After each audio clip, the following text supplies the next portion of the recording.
Nah, pengetahuan tentang Allah dan pengetahuan tentang manusia apa artinya? Maksudnya di sini adalah memang kita tidak akan mengerti Allah secara sepenuhnya.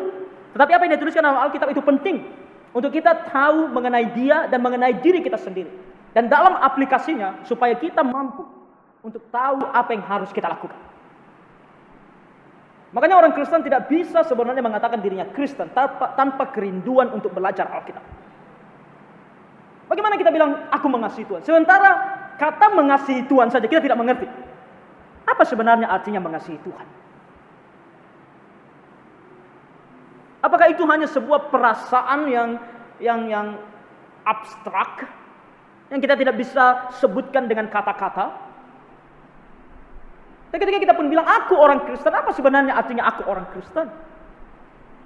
Apakah itu sebuah identitas yang ada di KTP?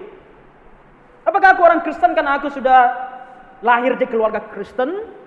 Apakah aku orang Kristen hanya karena aku sudah dibaptis, sudah peneguhan iman, sudah CD, makanya aku orang Kristen? Atau apa sebenarnya orang Kristen? Makanya Tuhan katakan kepada kita sebenarnya orang yang sudah percaya kepada Tuhan itu memiliki kerinduan sama seperti bayi yang mencari susu. Ketika kita masih bayi, kita itu begitu merindukan susu. Kalau tidak diberikan susu, kita bisa nangis, kita berteriak. Nah, itu seharusnya orang Kristen harus memiliki kerinduan untuk tahu firman Tuhan. Karena kita sadar satu hal, kalau kita mau mengikut Tuhan, Tuhan ada aturan. Ada aturannya. Hidup kita ini di hadapan Tuhan ada aturannya, bukan suka-suka kita. Bukan hanya karena oleh anugerah maka kita bisa berbuat sesuka hati kita, sesuai dengan perasaan kita saja, tidak bisa. Tuhan punya aturan, makanya kita perlu belajar Alkitab. Makanya kita diberikan Tuhan Alkitab ini. Tuhan tidak memberikan kita Alkitab sia-sia.